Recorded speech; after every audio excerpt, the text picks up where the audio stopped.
Assalamualaikum warahmatullahi wabarakatuh. Innal hamdalillah nahmaduhu wa nasta'inuhu wa nastahdihi wa nastaghfiruh wa natubu ilayhi wa natawakkalu alayhi wa na'udzu billahi min shururi anfusina wa sayyiati a'malina may yahdihillahu fala mudilla lahu wa may yudlil fala hadiya lahu. Allahumma salli wa sallim wa barik ala Muhammad wa ala ali Muhammad kama sallaita wa sallamta wa barakta ala Ibrahim wa ala ali Ibrahim fil alamin innaka Hamidum Majid. Amma ba'd. Wassalamualaikum KTM Muhammad, Siti Raha, lagi kalau semua yang telah yang hadir dalam kuliah pada pagi ni. Anda ada kesempatan tolong share dengan teman-teman yang lain, tuan-tuan. Khairul Bariyah, Puan Kamisa Jimes, barakallahu fikum. Sila Sahak, ahlan wa sahlan semua. Imran Ismail, Izzuddin Zaki, ahlan wa sahlan. Kitab yang jadi rujukan kita pada pagi ni adalah pada kitab Amalan Penghapus Dosa oleh Al-Imam Ibn Dayba', seorang ulama dari Yaman yang telah kita baca biodata beliau dalam kuliah yang lalu. Masih Najari, ahlan wa sahlan. Lihat pada muka surat kedua ya. Inilah ayat-ayat yang dihimpunkan oleh Al-Imam Ibn Dayba' bagi menceritakan kemuliaan, keagungan, kehebatan Allah SWT, kepemurahannya, keampunannya kepada kita semua. Inilah ayat yang patut kita gembar-gemburkan, sampaikan selalu kepada umat Islam di luar sana, terutamanya bagi mereka yang lalai. Kerana kehidupan ni, tuan-tuan, manusia kadang-kadang lalai. Itu sebab kita sentiasa baca ihdinas siratal mustaqim. Dari sudut yang lain, kata para ulama, di samping bahasa Melayu yang kita terjemahkan, tunjukkan kami jalan lurus, sebenarnya kata para ulama, bila perkataan hada, yahdi disertai dengan perkataan ihdinas siratal mustaqim, terus datang siratal mustaqim, berarti kita telah berada dalam hidayah. Cuma kadang-kadang kita lalai. Ya, Rozia Zainul, maklum, barakallahu fikum. Siti Hajar, maklumlah, kerana kita manusia punya macam-macam keterikatan dalam kehidupan. Yang mulia Raja Roslin, Fatimatu Zahra, Salisa Mat Shah, alhamdulillah semua. Jadi inilah ayat yang dibawakan oleh Imam Ibn Dayba' bagi menceritakan kepada kita keutamaan untuk kita bertaubat kepada Allah Rohana. Barakallahu fikum. Aisyah Iskandar, ahlan sahlan. Iaitu firman Allah surah Nuh ayat ke-10. A'udzubillahi minasyaitonir rajim. Faqultu astaghfiru rabbakum innahu kana ghaffara yursilis samaa'a 'alaikum midrara wa yumdidukum bi amwalin wa banin wa yaj'al lakum jannat wa yaj'al lakum anhara. Dan Nuh mengingatkan kaumnya dengan berkata, pohonlah keampunan kepada Allah. Sungguhnya Dia Maha Pengampun. Dia akan menghantarkan hujan yang lebat, mencurah-curah kepada kamu. Dia akan beri kepada kamu dengan banyaknya harta kekayaan. Dia akan mengadakan bagi kamu kebun-kebun tanaman, mengadakan bagi kamu sungai-sungai yang mengalir dalamnya. Dalam ayat ini, Zuki Natah Jasim ingin menceritakan kepada kita tentang kepentingan bertaubat kepada Allah SWT. Kerana dengan bertaubat, Allah akan mengirimkan rahmatnya untuk kita. Hujan yang turunkan, ketenangan, pokok-pokok. Kan hujan bila turun ni biasanya membawa kesejukan, menghilangkan kepanasan, kemarau dan sebagainya. Tapi kalau hujan yang lebat sangat, ada doa yang Nabi anjurkan, Allahumma hawalaina la alaina, Allahumma alal akam wa dhirab wa butunil awdiyah wa manabiti syajar. Iaitu, ya Allah Tuhan, alihkanlah hujan yang lebat ini daripada kami ke tempat-tempat yang pokok-pokok, wadi, sungai dan sebagainya perlukan air. Jadi hujan yang turun pada kadar yang ditentukan oleh Allah SWT ni akan membawa kepada kita rahmat biasanya. Jadi dalam ayat ini menunjukkan kepada kita orang yang beristighfar, iaitu bertaubat kepada Allah, mereka akan dipelihara oleh Allah dari mati kelaparan, dari kemarau, dari kesusahan dalam hidup, dari hilang punca rezeki. Dan saya pernah cerita kepada tuan-tuan, orang yang tidak ada anak pun digalakkan bertaubat, beristighfar selalu kepada Allah SWT. Kalau kita dah lazimnya beristighfar 100 kali macam Nabi SAW seharian, tingkatkan jadi 200. Kalau dah buat 200, tambah jadi 300. Begitulah seterusnya. Kalau dapat buat 1000, lagi baik, tuan-tuan dimuliakan Allah sekalian. Semenanjung hujan pagi ni Ustaz, Masya Allah, hijazi, barakallahu fikum. Moga hujan rahmat yang Allah kirimkan untuk kalian. Kemudian Allah menjelaskan surah Nisa lagi, A'udzubillahi minasyaitonir rajim. وَمَنْ يَعْمَلْ سُوءًا أَوْ يَظْلِمْ نَفْسَهُ ثُمَّ يَسْتَغْفِرِ اللَّهَ يَجِدِ اللَّهَ غَفُورًا رَحِيمًا. Siapa yang melakukan kejahatan lalu menganiaya atau menganiaya dirinya sendiri, kemudian dia dengan melakukan maksiat, kemudian dia mohon keampunan kepada Allah, nanti dia akan mendapati Allah Maha Pengampun lagi Maha Penyayang. Ayat ini sentiasa disertakan oleh Allah dalam episod-episod Al-Quran. Kita akan lihat selepas menceritakan tentang dosa. Maknanya peluang bertaubat kepada Allah itu sentiasa terbuka, tuan-tuan. Selagi nyawa belum sampai di halqum dan selagi matahari belum terbit di barat, maka pada waktu itu taubat sudah tidak diterima oleh Allah. Iaitu bila matahari terbit di barat ataupun seseorang sudah pun sampai ke hujung nyawanya baru nak bertaubat, pada masa itu barulah terhalang, dia tidak diterima lagi baginya. Tapi selagi dua perkara itu belum berlaku, maka taubat sentiasa diterima oleh Allah Subhanahu Wa Taala. Baik. Dalam surah Saba ayat ke-17 Allah menyatakan wahal nujazi illal kafur. Kami tidak menimpakan balasan demikian melainkan kepada orang yang kufur. Ayat ini turun berikutan kisah yang Allah kemukakan daripada surah Saba yang menceritakan tentang kerajaan di Yaman yang sangat masyhur, yang sangat kaya, yang sangat makmur itu. Tetapi oleh kerana kedegilan, keingkaran mereka lakukan terhadap perintah Allah, maka Allah telah menjadikan empangan mereka pecah. Yaman dulu merupakan sebuah negara yang kaya, tuan-tuan yang boleh sekalian, yang makmur, yang kita pun baca kisah tentang Balqis, tapi semuanya hancur kerana kufur pada Allah Subhanahu Wa Taala. Jadi mana-mana manusia yang kufur kepada Allah, hukuman yang dikenakan oleh Allah sangat berat. Mereka kena ingat selepas dikirim peringatan demi peringatan, tapi mereka tidak mahu mengikuti suruhan, maka akan datang hukuman. Tuan-tuan yang boleh sekalian, di sini kita kena faham, satu perkara yang sangat teliti kita kena faham, tuan-tuan, dalam hidup. Ada seseorang kita melakukan maksiat kepada Allah, berkekalan melakukannya, maka Allah mula akan tarik nikmat daripada kehidupan kita.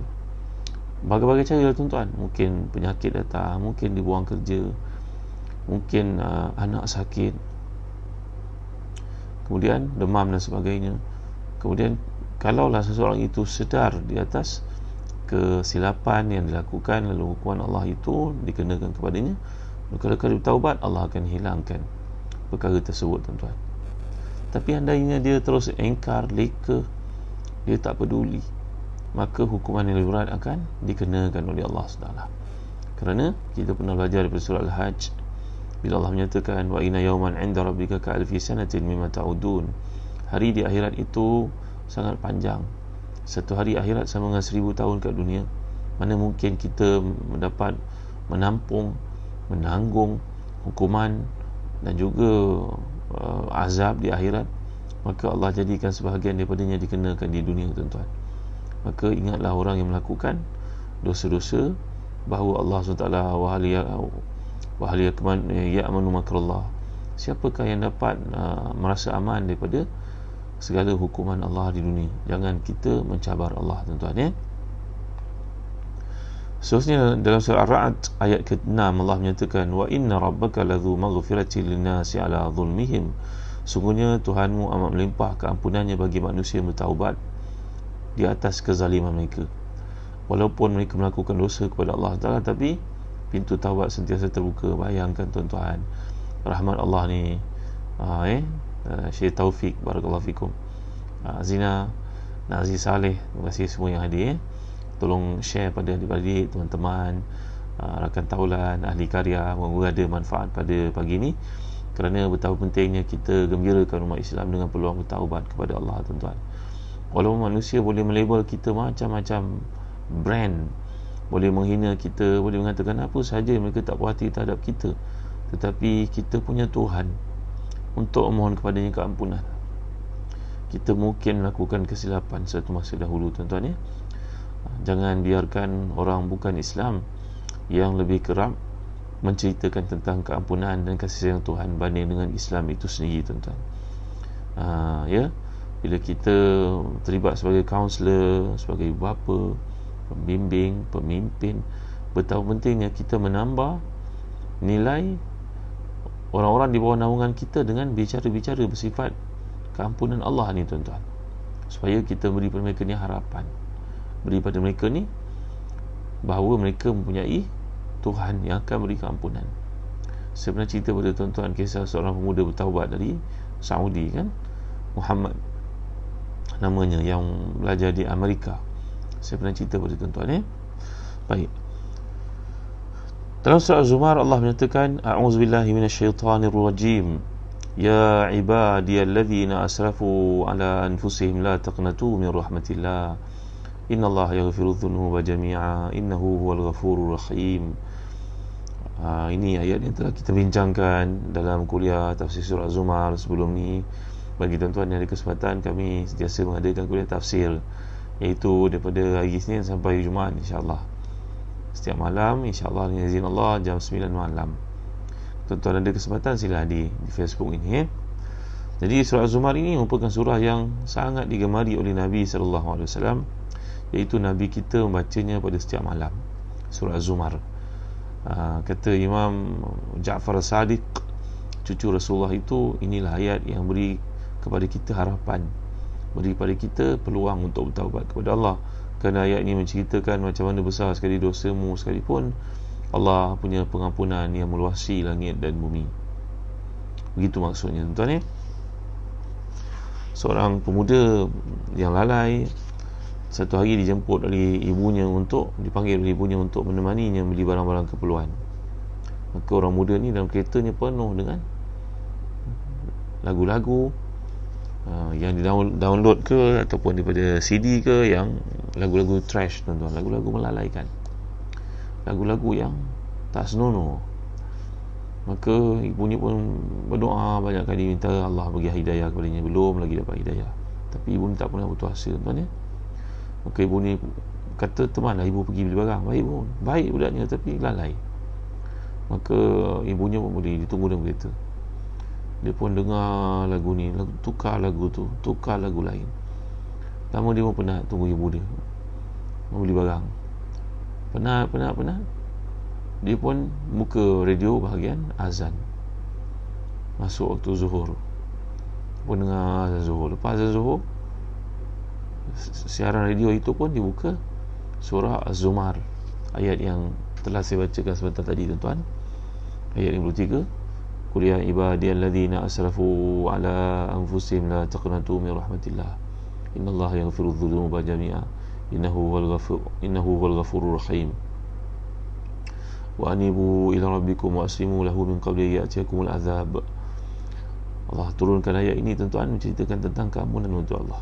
wattabi'u ahsana ma unzila ilaykum min rabbikum min qabli ya'tikumul azab baghtah wa antum la tash'urun an taqula nafsu ya hasrata ala ma faradtu fi jambillah wa in kuntu la minas sakhirin aw taqula wa anna Allah hadani lakuntu minal muttaqin aw taqula law anna li karrah fa akuna minal muhsinin bala qad ja'atka ayati fakazzabta biha wa kunta minal kafirin wa yawmal qiyamati tara alladhina kadzabu 'ala Allahi wujuhuhum muswaddah alaysa fi jahannama mathwal lil mutakabbirin wa yunajjillahu alladhina ittaqaw bi mafazatihim la yamassuhum su' wa lahum yahzanun. Maka pemuda yang lalai ni dengar ayat ini tuan. Magicnya ayat Quran ni, hebatnya ayat Quran ni kalau kita hayati, dia mengandungi mesej yang sangat mendalam. Dan setiap kita akan merasakan ia ditujukan kepada kita, walaupun Quran ini telah turun 1400 tahun lalu tuan-tuan.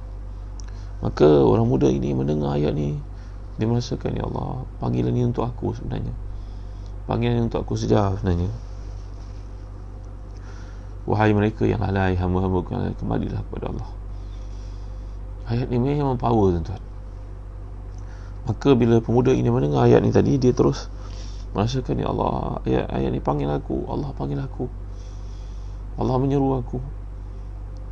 Maka mulai hari itu dia pun memberikan talak 3 kepada lagu-lagu yang melalaikan dalam hidupnya itu tuan-tuan.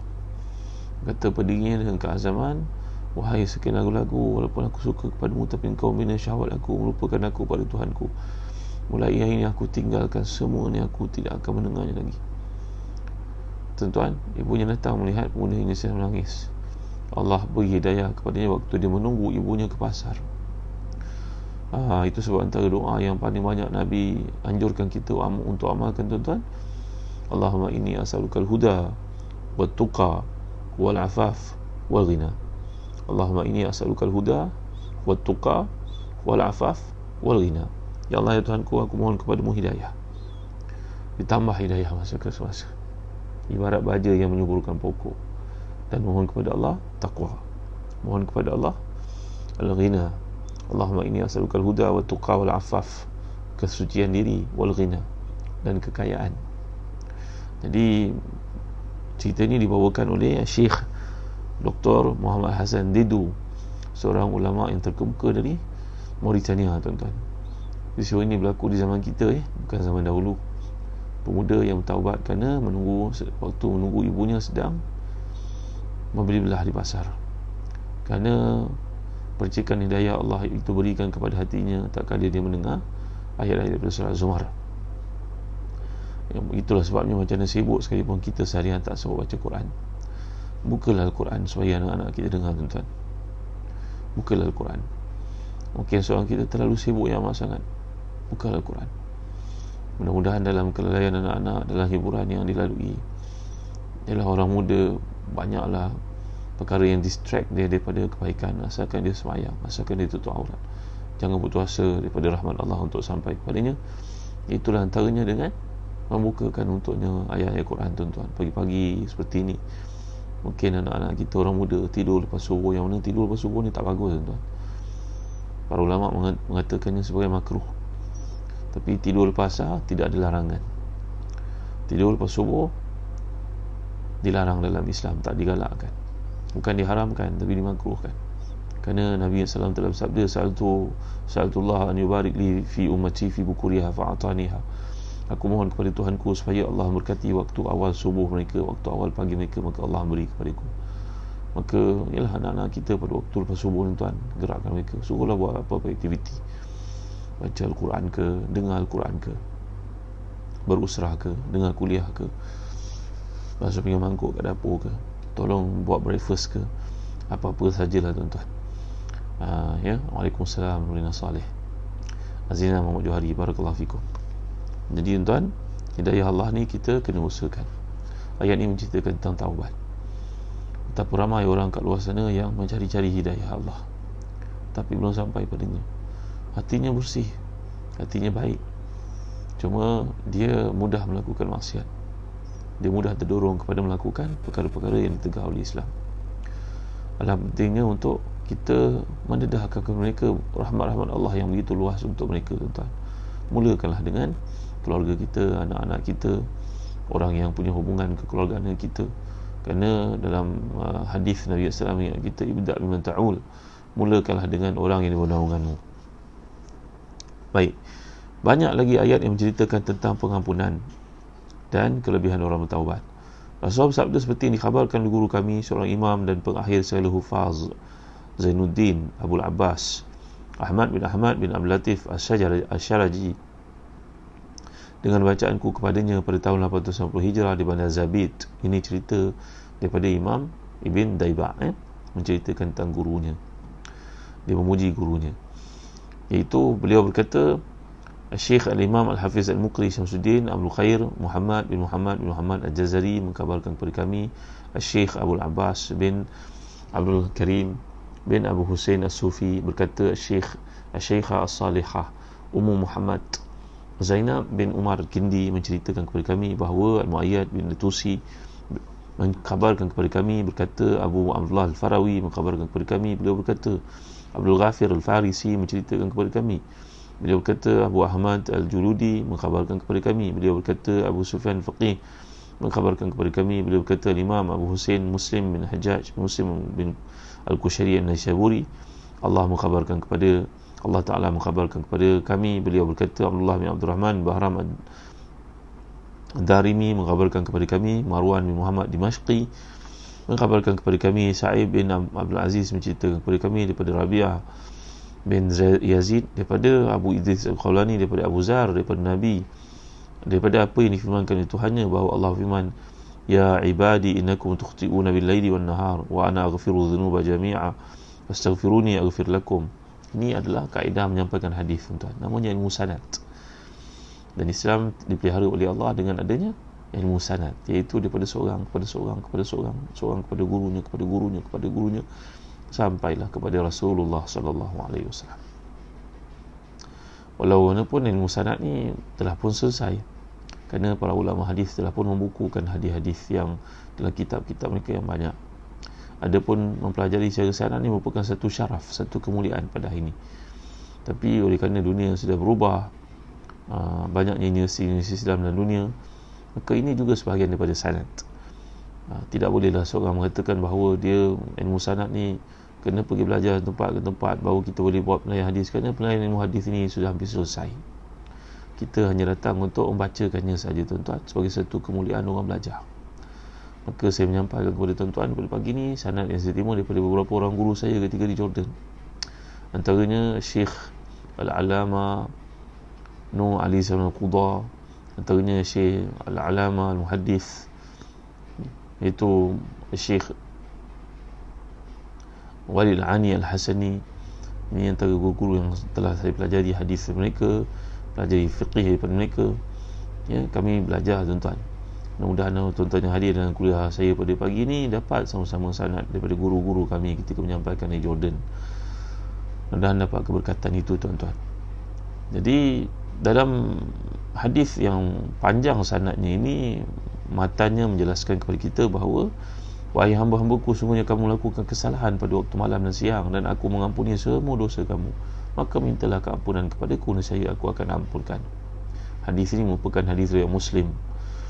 Muslim berkata, Muhammad bin Rafiq menceritakan kepadaku, Abdul Razak mengkhabarkan kepada kami, Ma'mar mengkhabarkan kepada kami daripada Ja'far Al-Jazari, daripada Yazid Al-Asam, daripada Abu Hurairah radhiyallahu anhu, beliau berkata, Rasulullah SAW sabda, wallazi nafsi biyadihi law lam tudhnibu la dhahaba Allahu bikum wa la jaa biqaumin yudhnibun fayastaghfirun fayaghfir lahum. Demi jiwaku berada di tangannya, sekiranya kamu tidak melakukan dosa, maka Allah akan menghapuskan kamu dan mendatangkan kamu dengan umat yang lain. Mereka melakukan dosa, mereka mohon keampunan kepada Tuhan, kepada Allah, lalu Allah akan beri keampunan untuk mereka. Ayat ini yang menceritakan tentang keutamaan bertaubat kepada Allah, memberi harapan lagi kepada kita tuan-tuan, kerana setiap kita melakukan kesalahan, mustahil kita ni tidak melakukan kesalahan, tidak melakukan dosa. Maka dalam hadis ini sangat penting untuk kita faham bahawa Allah memberi kepada kita berita gembira dengan zatnya yang maha agung. Kalau kita tidak bertaubat kepada Allah, tidak melakukan dosa dan bertaubat kepada Allah, maka Allah akan menggantikan kita dengan satu umat yang melakukan dosa dan bertaubat kepada Allah, Allah ampunkan untuknya. Bukanlah ini galakan melakukan dosa, bukan. Jangan salah faham, bukan galakan melakukan dosa, tapi ini menunjukkan kepada kita bahawa kita punya Allah yang maha pengampun. Kita tidak mampu mengelakkan diri kita daripada buat maksiat tuan-tuan, kerana sifat itu sifat manusia yang telah saya terang pada tuan-tuan. Al-insan datang perkataan nasiya, nisyan, lupa. Manusia lupa, kerap kali melakukan dosa kerana terlupa, terlalai, terleka, mengikut syahwat, tapi dia tahu itu salah. Muslim berkata, Abdul A'la bin Hamad menceritakan kepadaku, beliau berkata, Hamad bin Salamah menceritakan kepada kami daripada Ishaq bin Abdullah bin Abu Talha, daripada Abdurrahman bin Abu Amrah, daripada Abu Hurairah radhiyallahu anhu, daripada Nabi, daripada apa yang difirmankan oleh Tuhannya. Allah firman, aznaba abdun dhanban faqala Allahumma ighfir li dhanbi, faqala aznaba abdi dhanban fa'alima anna lahu rabban yaghfir adh-dhanba wa ya'khudhu bi dhanbi thumma 'ada fa aznaba faqala ay rabb ighfir li dhanbi, faqala abdi aznab dhanban fa'alima anna lahu rabban yaghfiru adh-dhanba wa ya'khudhu bi dhanbi thumma 'ada fa aznaba faqala ya ay rabb ighfir li dhanbi, faqala Allah azza wa jalla aznaba abdi dhanban fa'alima anna lahu rabban yaghfir adh-dhanba wa ya'khudhu bi dhanbi i'mal ma syi'ta faqad ghafartu laka. Seorang hamba melakukan buatan dosa, kemudian dia berkata, ya Allah ampuni dosaku. Maka Allah firman, hamba-Ku melakukan satu buatan dosa dan dia mengetahui bahawa Tuhannya maha pengampun dan mengampunkan buatan dosanya. Kemudian dia buat dosa lagi, dia berdoa lagi, wahai Tuhan ampunilah aku.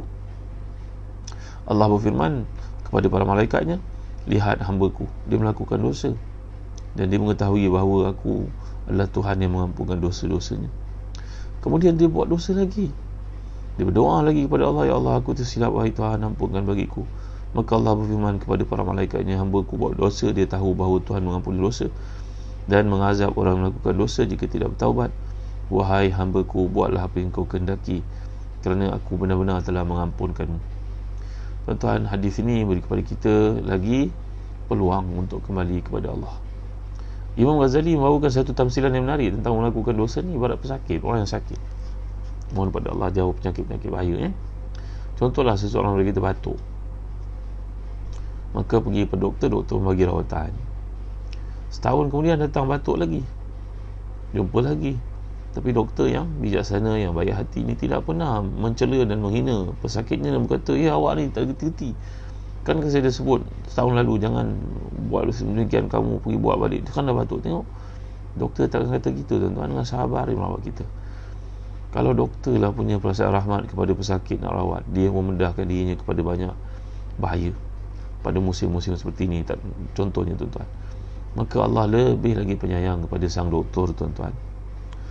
Maka dengan sebab itu kita kena menyedari bahawa dosa ni ibarat penyakit, datang, hilang, datang balik semula. Kadang-kadang tanpa kita sedar kita buat maksiat tuan-tuan.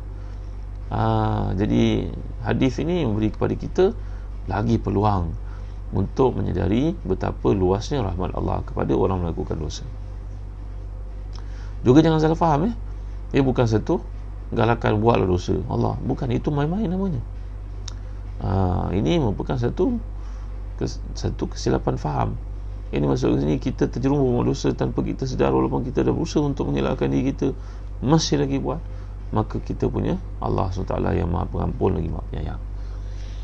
Alhamdulillah bonda, Profesor Muhaya yang turut bersama-sama hadir pada pagi ini, jazakallahu khairan.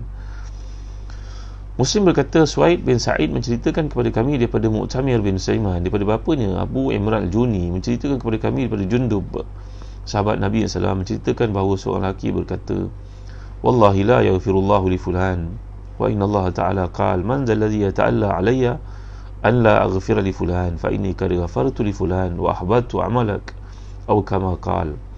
Hadis ini juga hadis sahih riwayat Muslim. Salahnya Fitri Osman,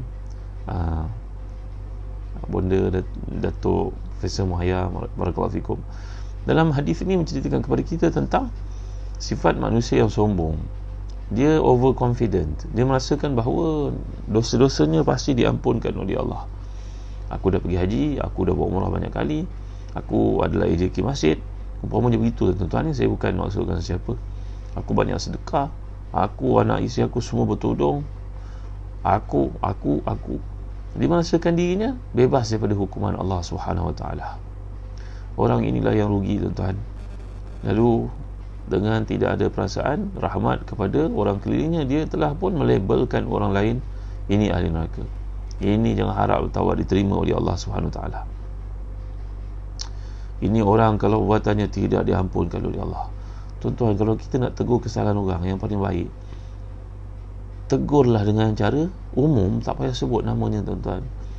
Melainkan kalau orang ini terlibat dengan dosa-dosa besar yang mengiklankannya kepada khalayak ramai, ataupun memang terlibat dengan kezaliman, atau pemimpin yang mengambil menindas rakyat dalam 6 perkara sahaja. Al-ghibatu laisa bimazmumin fi sittatin, bahawa menceritakan aib orang itu hanya dibenarkan dalam 6 perkara sahaja. Saya pernah cerita benda ni dalam tanyalah ustaz beberapa hari lepas di TV3, TV9.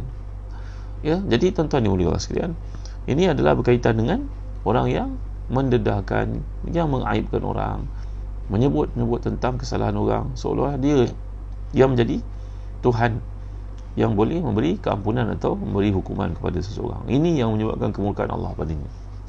Lalu dalam hadis ini, hadis sahih dari Muslim ini, Allah telah pun mengatakan kepadanya, ini hadis qudsi, wahai fulan, apakah yang menyebabkan kau sombong kepada aku? Apa yang menyebabkan kau pula boleh tetapkan orang itu masuk neraka dan sebagainya? Maka ketahuilah olehmu, wahai fulan, amalan kau sedikit pun tidak bernilai pada aku. Amalan orang itu yang kau cela, yang kau keji, aku ampunkan, aku beri untuknya syurga. Bayangkan ke akhirat kalau perkara itu berlaku kepada kita tuan-tuan, yang merasakan seolah-olah amalan kita sudah boleh menyelamatkan diri kita di hadapan Allah SWT. Itu sebab dalam kitab Imam Al-Ghazali Bidayatul Hidayah yang pernah kita bincangkan, telah pun kita khatamkan, alhamdulillah, kitab Bidayatul Hidayah, Bahawa Imam Ghazali berkata, bila kamu melihat kepada orang tua melakukan dosa, katakan kepada dirimu, orang tua ini merupakan seorang yang tua, Allah kasihan padanya, mungkin Allah terima taubatnya, aku belum tentu Allah terima taubat aku. Kalau kita melihat budak, kita kata pada diri kita, tengok budak ni masih banyak peluang untuknya beramal saleh, aku umur dah lanjut seperti ini, entah Allah terima daripada aku ataupun tidak. Kalau kita melihat orang kafir, kita berkata pada diri kita, orang ni kafir, tapi Allah Ta'ala punya rahmat, satu masa Allah boleh berhidayah kepadanya dan Allah terima segala kebaikannya, dan Allah akan berkata kepadanya, aslam ta'ala ma aslafta min khairin, engkau ni masuk Islam, segala kebaikanmu dalam zaman kekufuran itu aku terima, dan segala keburukanmu aku gugurkan. Allah mampu buat demikian, tuan-tuan, seperti sabda Nabi kepada sahabat-sahabat yang masuk Islam. Tapi aku ni belum tentu Allah beri ampunan kepada aku. Jadi selalulah baik sangka kepada orang dan hitung aib diri kita sendiri.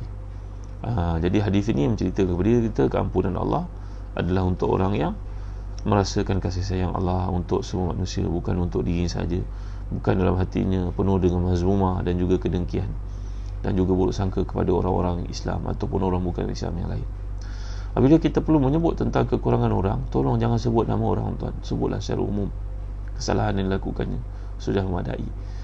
Satu hari Imam Syafi'i rahmatullah alaihi, imam besar mazhab Syafi'i, imam ahli sunnah ini, tuan-tuan, mendengar anak muridnya bernama Al-Muzani itu menceritakan tentang seseorang.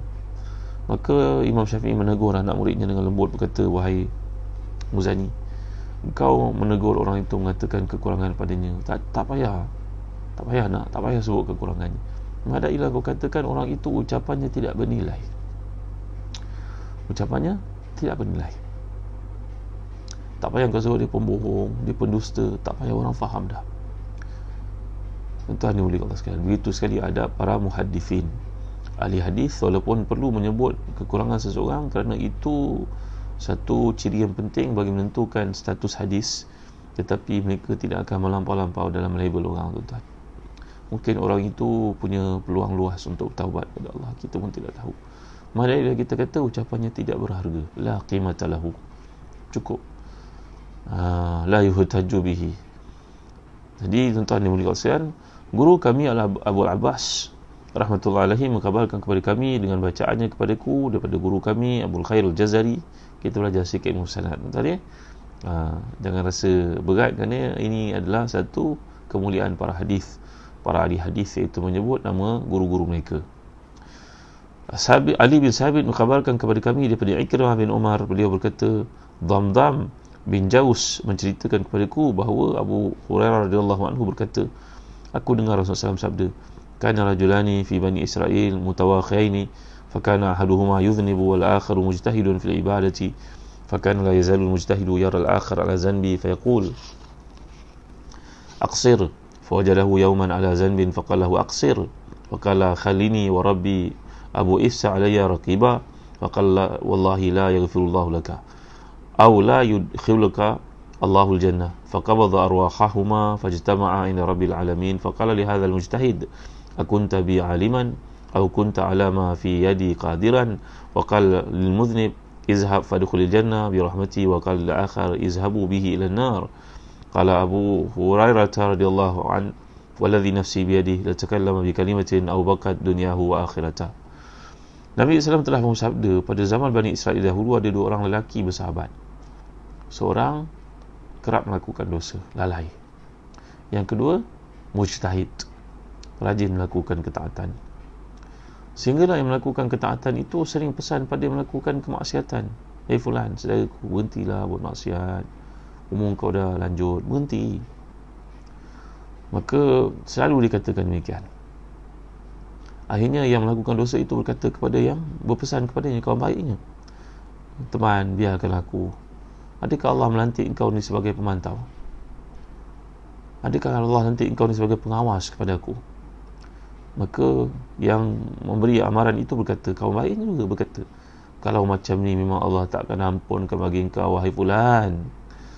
Aku ingatkan engkau tapi engkau tak mau dengar. Agaknya begitulah, tuan-tuan ya. Allah tidak akan masuk engkau ke syurga, engkau tahu tak? Ini kata yang bagi pesan ni tadi. Tuan-tuan, keduanya mati, dipendekkan cerita. Keduanya mati, lalu dihimpunkan di sisi Allah, Lalu Allah telah pun bertanya kepada yang berpesan dengan kekasaran terhadap temannya yang melakukan dosa itu, berkata kepadanya, akunta bi aliman, adakah engkau ini lebih alim daripada aku, lebih mengetahui daripada aku? Tanya Allah menjerkahnya. Ataupun kau ini lebih berkuasa daripada aku? Berat soalan ni nak jawab, tuan-tuan. Allah tanya kepada siapa? Allah tanya kepada yang di dunia banyak melakukan taat, yang kata kepada temannya dengan kata-kata berunsur celaan dan penghinaan itu. Engkau lebih tahu daripada aku ke? Engkau lebih berkuasa daripada aku ke? Lalu Allah berfirman kepada yang melakukan dosa itu, wahai hambaku, masuklah engkau ke dalam syurga kerana rahmatku. Dan disuruh kepada yang berpesan dengan kasar dan juga mengkagumi ibadahnya sendiri itu, engkau adalah ahli neraka-Ku. Engkau ahli neraka. Bawa dia orang neraka ke neraka. Tuan-tuan dimuliakan Allah sekalian. Dengan sebab itu, sekali lagi peringatan kepada diri kita, jangan ada perasaan gurur. Gurur ni berarti kita merasakan diri kita dah cukup baik. Dah lah, aku okey dah. Aku dah pergi haji, aku dah buat, aku dah begini, aku dah begitu. Aku ni, Allah tak suka perkataan ni, tuan-tuan. Akulah. Ini perasaan, ini kata-kata Firaun yang berkata kepada Nabi Musa. Ketika berkata kepada Nabi Musa itu, dengan mengatakan, am ana khairun min hadzal ladzi huwa mahin. Ini aku lebih baik daripada ini. Wala yakadu yubin. Ini dia nak bercakap pun tak boleh. Dia menghina Nabi Musa itu. Wa hadhil anharu tajri min tahti. Ini sungai Nil mengalir bawah tapak kaki aku. Kata-kata Firaun ini direkodkan dalam Quran, tuan-tuan. Dan akhirnya Allah membenamkannya dalam lautan, Laut Merah itu, dia bersama dengan tenteranya. Jadi kita dalam hidup jangan merasakan diri kita lebih hebat daripada orang. Ibarat kata Imam Ghazali tadi, ada orang lebih tua daripada kita, Allah sayang kepadanya lebih daripada aku. Melihat orang muda, banyak peluangnya untuk bertaubat berbanding aku. Melihat budak-budak masih kecil, dia melakukan kesalahan, banyak peluangnya untuk bertaubat. Mungkin ayah ibunya orang saleh mendoakan untuknya. Orang kafir pun kita lihat, kesian melakukan dosa, mungkin Allah bagi hidayah pada satu masa nanti dengan rahmatnya jadi lebih baik pada aku, dan segala dosa-dosa yang digugurkan aku belum tentu lagi. Maka dalam hidup begitulah, tuan-tuan. Hendaklah sentiasa kita baik sangka kepada orang lain. Kerja dakwah berterusan, tapi jangan ada sedikit pun dalam diri kita merasakan diri kita lebih hebat daripada orang lain. Itu yang sangat bahaya, tuan-tuan yang mulia sekalian. Jadi cukuplah setakat ini saja dulu untuk renungan kita pada pagi ini. Moga-moga segala kebaikan itu dapat kita amalkan dalam hidup. Jadilah orang yang baik. Baik sangkalah kepada Allah SWT dan kepada orang keliling kita. Ya, anda perlu menyebutkan satu kekurangan yang berlaku dalam masyarakat pun tak perlulah menyebut nama orang. Melainkan kalau orang itu nyata-nyata merupakan orang yang melakukan kezaliman, kejahatan, penganiayaan kepada orang. Bimbang takut satu masa nanti terkena pada orang yang tidak tahu. Seperti Nabi SAW pernah berkata kepada keluarga Fatimah, ketika keluarga Fatimah dipinang oleh Muawiyah sebagai contohnya, dalam kisah berkaitan dengan apa menyebutkan tentang keaiban orang bila ia perlu. Maka Nabi telah menyatakan kepada keluarga Fatimah, bukan puteri baginda ya. Fatimah ni nama yang glamour, nama yang famous pada orang Arab. Fatimah, nama banyak orang Arab begitu. Jadi makcik Nabi, isteri kepada Abu Talib pun namanya Fatimah. Nenek Nabi, isteri kepada Abdul Muttalib pun namanya Fatimah. Tuan-tuan tahu kan, bila Nabi kewafatan bondanya Aminah, maka dijaga oleh datuknya Abdul Muttalib. Abdul Muttalib tentulah sibuk, dia pemimpin, tuan-tuan, pemimpin orang Arab yang banyak memberi makan kepada Nabi, menjaga Nabi, menidurkan Nabi. Namanya adalah Fatimah, isteri kepada Abdul Muttalib itu. Tak glamour, tak terkenal langsung Wanita yang mulia ini menjaga cucunya Rasulullah SAW. Abdul Muttalib, isterinya Fatimah. Fatimah yang jaga Nabi SAW. Tentu sekali, kerana tentulah suami sibuk, datuk mesti sibuk. Taman pula dia pemimpin Quraisy. Bila Abu Talib meninggal dunia, wafat, maka dia ambil alih tugas itu oleh pakciknya Abu Talib, bapa kepada Sayyidina Ali itu. Abu Talib, isterinya pun nama Fatimah juga. Ramai orang nama Fatimah. Bagi mengenang jasa dua orang Fatimah yang mulia dalam hidup Nabi ini, maka Nabi menamakan putrinya Fatimah juga. Baik, Fatimah nama ramai orang Arab. Fatimah seorang gadis, keluarganya datang berjumpa Rasulullah, bertanya tentang bakal menantu mereka, namanya Muawiyah. Bukan Muawiyah bin Abi Sufyan, Muawiyah lain. Muawiyah pun nama yang banyak orang Arab gunakan. Wahai Rasulullah, puteri kami dipinang oleh Muawiyah. Nabi menjawab straight, Muawiyah ni fadarabun nisa. Muawiyah ni seorang kaki pukul, nanti dipukul anak kamu. Dalam riwayat yang mengatakan fasa'lukun, dia pemalas, dia sentiasa bertukar kerja, melompat kerja sana, melompat kerja sini, maka itu tidak bagus untuk kamu. Nabi beritahu, tapi setakat itu saja, bagi memberi kepada mereka gambaran yang tepat supaya mereka tak silap buat keputusan. Ada ketikanya kita kena beritahu tentang seorang, tapi cukuplah setakat beritahu, cukup. Macam kata Imam Syafi'i tadi kepada anak muridnya Rabi' Al-Muzani, kata kepada mereka bahawa kalau engkau perlu katakan seorang tentang tidak baik sikapnya, untuk ditolak pendapatnya, tidak layak diambil hadisnya, katakan ucapannya tidak bernilai, cukup. Supaya cakap dia pembohong, dia begitu, dia begini, tak perlu sebut. Jadi tuan-tuan dan puan-puan, demikianlah dalam hidup ini, ya, kita kena ingat Imam Syafi'i berkata, idza rumta an tahya saliman min azza wa dinuka mawfurun wa hazuka sayyinu la yantiqan bika sawatan fakulluka auratun linasi alsinu wa ashir ma'rufin wa samih man i'tada wa farik walakin billati hiya ahsanu. Dalam hidup ni kita bergaul manusia ni, ambil yang baik, buang yang keruh, jangan ambil. Kalau kita perlu sebut sekali, tak perlu sebanyak kali. Kita ni ibarat jari tunjuk pada orang begini tuan-tuan ni, satu jari tunjuk kat orang, engkau tu, ni 3 balik kat kita. Hati-hati tuan-tuan ni, mulia Allah sekalian. Jadi mudah-mudahan Allah memberi kepada kita kefahaman dan kekuatan untuk beramal. Waktu duha pun dah masuk tuan-tuan. Ya, sekali lagi sebelum beda tuan-tuan, ambillah peluang untuk sembahyang sunat duha, tanda bersyukur pada Allah atas nikmat begitu banyak yang diberikan kepada kita. Jadi ada tuan-tuan ada kesempatan dapatkanlah buku ni daripada Telaga Biru. Boleh tuan-tuan buka website www.telagabiru.com.my. Kita ada kuliah pada hari-hari tentu menggunakan kitab ni, Amalan Penghapus Dosa. Benda Datuk Muhayyab pun boleh tolong sebarkan tentang kepentingan baca buku-buku seperti ini dalam segmen-segmen beliau bersama dengan umat di luar sana yang dahagakan ilmu, yang cintakan pada motivasi beliau. Terima kasih ya. Jazakumullah khairan ya sayyidatana. Semoga Allah beri kepada sayyidah kita Datuk Dr. Muhayyab kesihatan, keafiatan, dan juga kalimah-kalimah yang mulia yang dapat mendidik, merawat masalah umat di luar sana. Terima kasih semua. Fatimah Ali, barakallahu fikum. Anugerah terindah. Ya, jadi baik tuan, setakat ini saja dulu untuk kita pagi ini. Samalah kita menanggung kuliah kita dengan suratul Asr dan tasbih kafarah. Bismillahirrahmanirrahim. Wal 'asr innal insana lafi khusr. Minal ladzina amanu wa 'amilus solihati wa tawassaw bil haqq wa tawassaw bis sabr. Subhanakallahumma wa bihamdik, asyhadu an la ilaha illa anta, astaghfiruka wa atubu ilaik. Tuan-tuan yang ada kesempatan dapatkanlah Habat Sauda Birkah daripada Zahazan Travel, yang kami galakkan tuan-tuan ambil pada waktu ni, 2 biji pagi, 2 biji petang. Mudah-mudahan satu usaha kita untuk melindungi diri daripada penyakit berlaku sekarang. Maka ini sabda Nabi SAW, padanya ada barakah, ada kebaikan, ada rawatan untuk penyakit-penyakit yang dialami. Dan Ibnu Qayyim menceritakan ada banyak penyakit yang dapat dirawat dengan Habatus Sauda. Ya, kami telah pun proses dalam bentuk begini untuk mudah tuan-tuan menggunakannya bila ada keperluan. Mungkin kalau bentuk serbuk susah untuk diambil oleh mereka yang tak biasa, kami dah proses seperti ini. Alhamdulillah. Jadi untuk didapatkan daripada Zahazan Travel. Terima kasih semua atas kehadiran pada pagi ini, ya.